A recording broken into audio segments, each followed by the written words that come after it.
नमस्कार, आप देख रहे हैं द सुगम राजस्थान का नंबर 1 चैनल। जी यहाँ पे से 14 नवंबर और गुरुवार राजस्थान प्रदेश की आज की टॉप एट द रेट 10 बड़ी खबरें। और शुरुआत करते हैं देश की आज की सबसे बड़ी खबर के साथ। बड़ी खबर, सुप्रीम कोर्ट का आदेश, बुलडोजर चलाया तो भरपाई अफसर ही करेगा।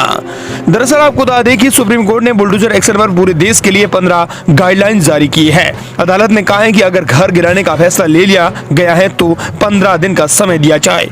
घर गिराने की कोई कार्रवाई अगर होती है तो उसकी वीडियोग्राफी भी जरूरी है। अगर कोई अफसर गाइडलाइन का उल्लंघन करता है तो अपने खर्च पर दोबारा प्रॉपर्टी का निर्माण कराएगा और मुआवजा भी देगा। सुप्रीम कोर्ट ने कहा कि अपना घर हो, अपना आंगन हो, इस ख्वाब में हर कोई जीता है। इंसान के दिल की ये चाहत है कि एक घर का सपना कभी न छूटे। दरअसल बुलडोजर एक्शन को लेकर सुप्रीम कोर्ट का ये आदेश जारी किया गया है। उन्होंने कहा कि कोई अफसर जज नहीं बन सकते। प्रॉपर्टी तोड़ने से पहले 15 दिन का नोटिस होना जरूरी है और उसके बाद वीडियोग्राफी भी होना जरूरी है। चलिए अब बात कर लेते हैं राजस्थान प्रदेश की आज की टॉप एट द रेट 10 बड़ी खबरों की और शुरुआत करते हैं राजस्थान प्रदेश की आज की पहली बड़ी खबर के साथ। बड़ी खबर, जयपुर कलेक्टर की नई पहल, गांवों, ढाणियों, खेतों में बंद रास्ते खुलवाने के लिए शुरू करेंगे रास्ता खोलो अभियान। 15 नवंबर से होगी शुरुआत। गांवों, कस्बों और खेतों में सबसे बड़ी समस्या बंद रास्ते यानी मिसिंग लिंक है। इन रास्तों को समझाइश और समन्वय करके खुलवाने के लिए जयपुर कलेक्टर ने एक अभियान शुरू करने का फैसला किया है। इसके तहत हर सप्ताह कम से कम 3 रास्तों को खुलवाने का काम किया जाएगा। इस अभियान की शुरुआत 15 नवंबर से की जाएगी। जयपुर कलेक्टर डॉक्टर जितेंद्र सोनी ने बताया कि जन सुनवाई के दौरान सबसे ज्यादा समस्याएं गाँवों, खेतों या ढाणियों में बंद रास्तों को खुलवाने की आ रही है। छोटे छोटे विवादों के कारण रास्ते बंद है, जिससे ग्रामीणों को कई जगह लंबा चक्कर लगाना पड़ता है। इन समस्याओं को देखते हुए 15 नवंबर से रास्ता खोलो अभियान की शुरुआत करने जा रहे हैं। अगली बड़ी खबर, राजस्थान यूनिवर्सिटी में छात्रों को वेद पढ़ाए जाएंगे। नई शिक्षा नीति के तहत 2 किताबें शामिल हुई, यूजी और पीजी दोनों में पढ़ाए जाएंगे।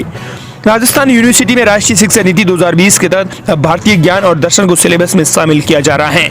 नए सिलेबस के तहत दर्शन शास्त्र में अब छात्रों को वेद और उपनिषद के सिलेबस में भी पढ़ाया जाएगा। गोपी गीत और वेद का स्वरूप प्रमाण पढ़ाई की जाएगी। राजस्थान यूनिवर्सिटी के फिलोसॉफी डिपार्टमेंट में भारतीय ज्ञान और दर्शन को पढ़ाया जाएगा। इस संबंध में बुधवार को यूनिवर्सिटी की कुलपति प्रो अल्टा कटेजा ने जानकारी दी। वहीं प्रदेश की अगली बड़ी खबर, राजस्थान में 18 स्टेशनों पर मिलेगी सस्ती दवाएं।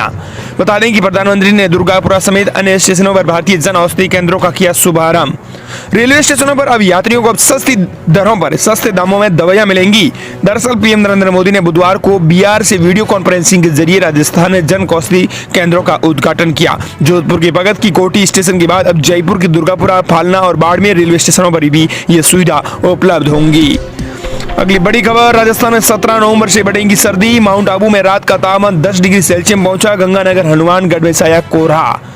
जम्मू कश्मीर में और लद्दाख में हुई हल्की बर्फबारी का असर अब राजस्थान में देखने को मिला है। राजस्थान में रात के साथ दिन के तापमान में भी 3 से 5 डिग्री सेल्सियस तक गिर गया है।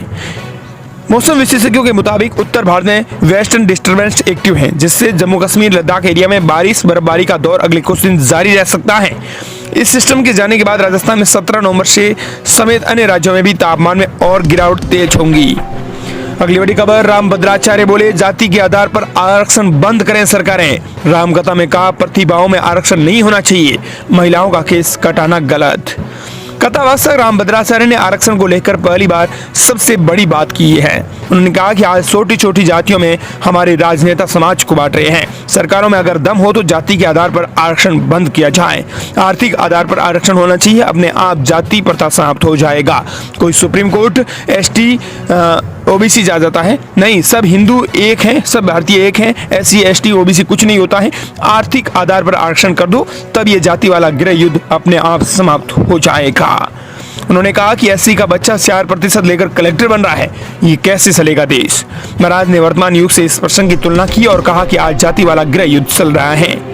अगली बड़ी खबर, राजस्थान में देवली उनियारा में निर्दलीय प्रत्याशी ने एसडीएम को जड़ा थप्पड़, गुड्डा का बूथ कैप्चरिंग का आरोप।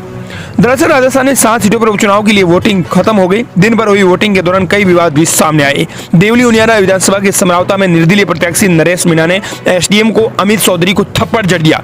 मीणा की वहां मौजूद पुलिस अधिकारियों से भी हाथापाई हुई। नरेश मीणा पर जबरन पोलिंग बूथ में घुसने का आरोप है। अगली बड़ी खबर, राजस्थान में निकलेगा पेट्रोल और गैस, 2 जिले होंगे मालामाल, सरकार लाएंगी कार्य में तेजी।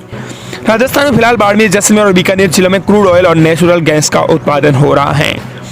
बता दें कि अब राजस्थान में पेट्रोलियम खोज का कार्य तेज किया जा रहा है।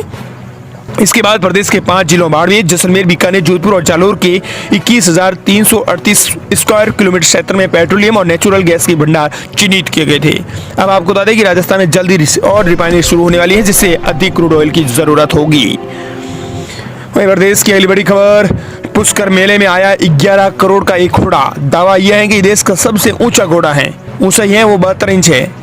इंटरनेशनल पुष्कर फेयर में मोहाली पंजाब से आए घोड़े की 11 करोड़ की बोली लगी है। दावा यह किया जा रहा है कि देश का सबसे ये ऊंचा घोड़ा है। इस घोड़े का नाम करमदेव है। इसके पिता द्रोणा और दादा शानदार और परदादा आलीशान हैं। करमदेव की ऊंचाई 72 इंच और उम्र 4 साल 3 महीने की है। बता दें विश्व का सबसे ऊंचा घोड़ा है। इस घोड़े की पुष्कर मेले में जो घोड़ा आया है, इसकी कीमत है वो 11 करोड़ है। अगली बड़ी खबर, ग्राम पंचायतों में बनेंगी पंचायत पौधशाला। 45 गांवों के लिए हर खेल मैदान हुए स्पीकर। नशा मुक्त हनुमानगढ़ का होगा शाखा। बारिश के मौसम में पौधों के लिए पंचायतों को वन विभाग पर निर्भर नहीं होना पड़ेगा। ग्राम पंचायतें स्वयं पौधारोपण के लिए आत्मनिर्भर बनेंगी। राज्य सरकार के निर्देशानुसार अब प्रत्येक ग्राम पंचायत में पंचायत पौधशालाएं तैयार की जाएंगी। सभी में 5-5 हजार से अधिक पौधे विकसित किए जाएंगे। गांवों में 45 खेल मैदानों में की स्वीकृतियां जारी की गई हैं। इससे सीधा हनुमानगढ़ की ग्राम पंचायतों को फायदा मिलेगा। अगली बड़ी खबर, करणी सेना का बड़ा ऐलान। लॉरेंस गैंग की गोल्डी, अनमोल, रोहित को मारने वालों को मिलेंगे करोड़ों रुपए। क्षत्रिय करणी सेना के राष्ट्रीय अध्यक्ष राज सिंह शेखावत ने कुख्यात गैंगस्टर लॉरेंस बिश्नोई के भाई अनमोल बिश्नोई की हत्याकांड करने वाले पर 1 करोड़ रुपए का इनाम देने की घोषणा की है। शेखावत ने लॉरेंस गैंग के अन्य गुर्गों पर भी अलग अलग इनाम राशि का ऐलान किया है। अनमोल बिश्नोई पर 1 करोड़ का, तो गोल्डी बराड़ पर 51 लाख रुपए का, रोहित गुदार पर 51 लाख, संपत नेहरा पर 21 लाख और वीरेंद्र शरण पर 21 लाख रुपए का इनाम घोषित किया है। और लॉरेंस पर 1 करोड़ 11 हजार रुपए का इनाम पूर्व में घोषित किया गया था। अगली बड़ी खबर, राजस्थान के आईपीएस किशन साई मीणा सस्पेंड। चुनाव आयोग ने उपचुनाव के बीच लिया बड़ा एक्शन। राजस्थान कैडर के आईपीएस किशन साई मीणा को चुनाव आयोग ने सस्पेंड कर दिया है। ड्यूटी में लापरवाही बरतने पर उन्हें तत्काल प्रभाव से निलंबित किया गया है। चुनाव आयोग की ओर से आईपीएस किशन साई मीणा की ड्यूटी झारखंड विधानसभा चुनाव में लगाई गई थी। पिछले दिनों वे झारखंड पहुंच गए थे, लेकिन बाद में वे बिना किसी को सूचना दिए राजस्थान लौट आए। चुनाव आयोग को बिना सूचना दिए ड्यूटी को छोड़कर राजस्थान लौटने पर आयोग ने उनके एक्शन लिया है। आयोग की ओर से अब उन्हें चार्जशीट भी थमाई जाएंगी। बड़ी खबर, राजस्थान के 6,759 सरपंचों का बढ़ेगा कार्यकाल, तो 49 शहरों के बोर्ड होंगे भंग। राजस्थान के 49 शहरी सरकारों निकाय का कार्यकाल इस माह पूरा हो जाएगा। इन निकायों की कमान प्रशासक के हाथ में देने की संभावना बढ़ गई है। सरकार की मंशा एक राज्य एक चुनाव की है और बोर्ड कार्यकाल पूरा होने से पहले यह संभव नहीं है।